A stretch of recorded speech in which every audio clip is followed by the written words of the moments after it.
What's going on, SA Gamers? It's Captain Curtis, and we are back with our weekly Devos.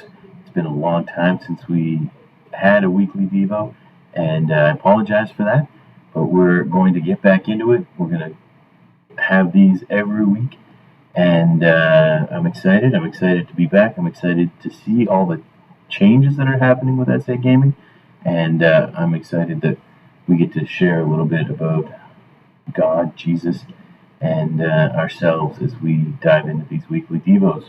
As you might have been able to tell from the intro little bumper video, it's called, this series is entitled Thicker Than Water. And we're going to talk about what that saying means and what it means for our lives. And the bottom line of our lesson today is when it comes to our relationships that are thicker than water, love is more important than anything. We're going to dive into that a little bit as we go. So I want to start with a question, and you can answer the question in the comments if you want. I hope that some of you are watching and you do comment. It's good to learn a little bit more about who you are as well. So I want to know if you're an only child. If you're an only child, put that in the comments. Just so you know, we love you, and all of us SA gamers are now your siblings. Alright, now I want to know who the oldest siblings are, meaning every sibling or step-up sibling you have is younger than you. Well, that's me. I'm the oldest of my siblings. That's wonderful. We're the best. No, I'm kidding. We're all great, but I am an oldest. Alright, I want to know if you're a middle child. So you do have older siblings, we also have younger siblings. Yes, we see you middle children, we notice you, and we are grateful for you. Alright, now I want to know who the babies in the family are. Let's give it up in the comment section for our youngest siblings in the room. Now, growing up, I had a younger brother, and we had very different strategies in how we lived our lives. I was a little bit more loud and aggressive than my brother. He liked to stay in the background and allow my loud personality to sort of mask his a little bit. And my brother and I really didn't get along when we were younger. We're in a great relationship now, but we did fight a lot. And I remember one time we got into a fight in my bedroom, and I grabbed him and flicked him, and he smacked his head into the wall, and we put a hole in the wall, and we actually ended up covering the hole with a poster, and neither one of us told our parents until we moved like 3 or 4 years later, and my mom discovered the hole in the wall, and that was sort of how it went. My brother and I, we didn't get along, but we also had each other's backs, and we always defended each other. And I remember being willing to get into a fight. Now, I'm not encouraging physical altercations in any way, but I remember being willing to just defend my brother, fight anybody at any time, even if I knew I would lose, if it meant that my brother would be okay. And that's where that saying comes from. I guess it's true. The blood is thicker than water saying. I guess it's true. And I'm wondering if you've ever heard that phrase. If not, it's okay. I'll explain it. It's been around for hundreds and hundreds of years, and here's what it means. Blood is thicker than water is used to say that someone's family ties are more crucial in their life than any other person, relationship, or need. For instance, it can mean that your bond with your friends is not as valuable as your bond with your family. In other words, in the list of important things in your life, family is right up there at the top. It's a big deal. It shapes us. It's a part of why we are who we are. Friends may come and go, especially when we get older, but your family will always be your family. And whether the members of your family are literally blood related or related by adoption or marriage, they still represent some of the most important people in your life. Family plays a huge role in the story of you And that's why we're talking about it for the next few weeks. Now, I realize that when I say family, that means something different for everyone. No family looks the same, acts the same, or had the same story. For some of us, family means mom and dad. For some of us that live with an aunt or uncle. Some of us are with a stepmom or a stepdad or grandparents or foster parents or half siblings or second cousins. But even when families are structured the same, they're still different because the people who make up the family are unique, including you. Because all families are unique, they bring their own unique set of challenges. In fact, we're going to talk about those challenges throughout this series. But one of them is that sometimes family can feel like, well, just a little bit much. It can be a lot to manage and juggle. When it comes to family, there are a whole bunch of things in the mix. Think about it. A lot of personalities, needs, opinions, preferences, schedules, activities, attitude, drama, a lot of noise, human beings. For some of us, the sheer number of people is a lot. And when you add all these things up on top of each other, when you pile those things up and put them all under one or two roofs, it can be complicated. Here's what's interesting. The whole God, church, Jesus, Bible thing can sometimes add another complication to your family dynamic as well. It's another preference, another opinion, another part of your busy schedule. Faith becomes another thing to add to the mix. And while we would assume that it would only make things better, sometimes it doesn't. Maybe you feel confused because you're not sure about how you're supposed to live out your faith with your family. Maybe you're the only Christian in your household, and because you love your family, you'd love to see them develop their own faith, but how can you possibly influence them in a way that isn't awkward? Maybe your mom and your stepdad expect you to act a certain way because you claim to be a Christian, and there's a certain way Christians are supposed to act, and honestly, it's a lot of pressure. Maybe the adults in your household, because they care about you, take you to church when you act up, in hopes of you getting some positive guidance and direction. And maybe that's why some of you are here today watching this video. But now it makes church feel like part of a punishment or like some kind of religious detention. Maybe your faith is starting to look a little different than the people you live with.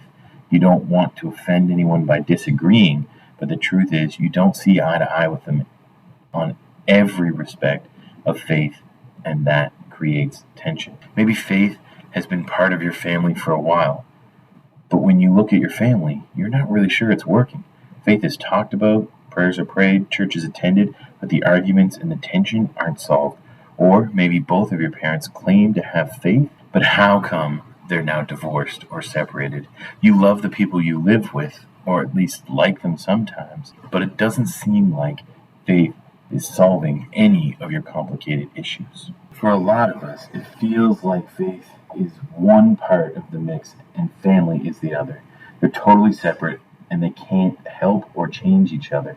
But what would happen if we allowed our faith and family to mix?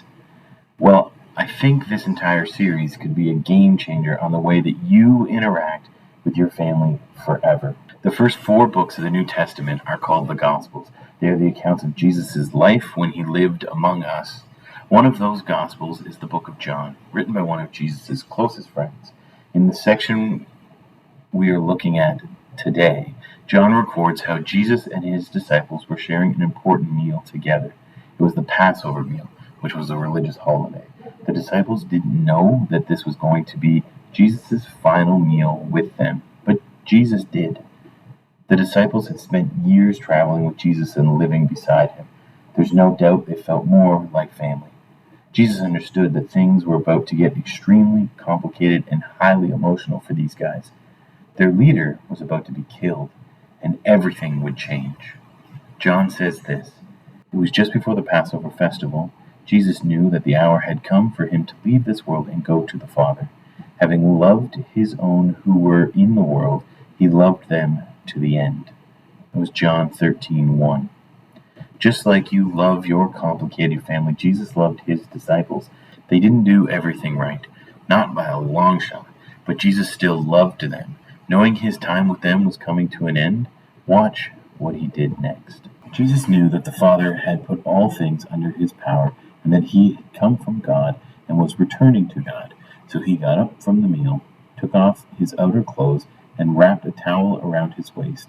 After that, he poured water into a basin and began to wash his disciples' feet, drying them with the towel that was wrapped around him. That was from John 13:3-5. If you think this sounds awkward now, you have no idea how awkward it was to be the disciples. Even though foot washing was a common thing then, you can imagine how nasty feet got walking along dirt roads in sandals. Jesus was a teacher and a leader. He had authority, and people in his position didn't wash people's feet. That's what servants did. So the disciples didn't know how to respond to Jesus' unbelievable act of kindness and service to them. And then Jesus went on to say this, "A new command I give you, love one another as I have loved you. So you must love one another. By this everyone will know that you are my disciples, if you love one another." That was from John 13:34-35. Jesus is saying, you remember what I did just a few minutes ago? How I acted like a servant and washed your feet? How I humbled myself and chose to honor you? How I showed my love for you then, even when it felt awkward? I want you to show each other that kind of love and service. And by doing that, everyone will know that you are my follower. How will people know that you are a follower of Jesus? What will show the people closest to you that you follow Jesus?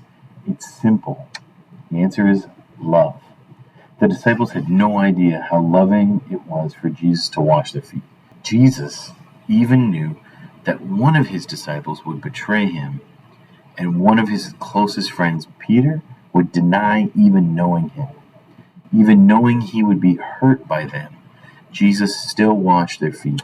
Jesus remained focused on love, and he gave us an incredible example of what to do with the people closest to us. We are to love. Your friends, your teachers, strangers, even your family will know your faith by the way you love.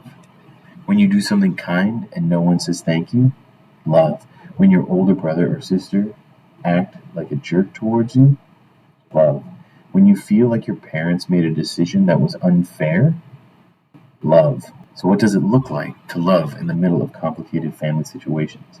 The Apostle Paul would later write about love and tell us, love is patient, love is kind, it does not envy, it does not boast, it is not proud, it does not dishonor others, it is not self-seeking, it is not easily angered, it keeps no record of wrong. Love does not delight in evil, but rejoices with the truth. It always protects, always trusts, always hopes, always perseveres. And that's from 1 Corinthians 13. If we were to ask Jesus or Paul what faith would look like in our complicated families, I think this is what they'd say. Let your faith in Jesus move you to love the people you live with. Love is patient, love is kindness, love in a way that honors the people around you. Love in a way that is slow to anger and doesn't keep records of wrong. In other words, if you want your faith to help your family, then show as much love as you can. It never fails. And even if you're not sure what you think about faith and you're still asking questions, it's still a great idea. Think of it this way. When it comes to our relationships that are thicker than water, love is more important than anything. Let me show you what this looks like. You'll see in this word cloud all the words from 1 Corinthians 13. And I want you to pick one of these and ask God to give you the power to start demonstrating it with your family. Why? Because these things don't make you a doormat. They allow you to be a demonstration for God. So, maybe you'll start being more patient with your parents when they ask you to do something you don't want to do. You won't be so arrogant when you think you're right. You'll be more kind to your siblings when they're bothering you. You'll choose to not dishonor others, like your stepmom, when you're in a conflict. So pick one and go for it. Even if you wouldn't call yourself a church person or a Jesus follower, being more kind and patient or being slow to anger will still absolutely help your family. if you are somebody who would say you have faith, love is the best way to demonstrate it. Jesus said so himself. Family is important. In fact, blood is thicker than water. And faith is important too. And I hope that you now see that the two are absolutely mixed. Loving your family is actually one of the greatest ways you can build your faith. So as we wrap up today, I want us to remember that when it comes to relationships that are thicker than water, love is more important than anything. SA Gamers, for those of you who watched this devotion, I hope you got something out of it. I hope that you learned a little bit about yourself and a little bit about God. And we'll continue with our series next week. I'm so excited to be back doing this. And we'll talk to you soon. God bless.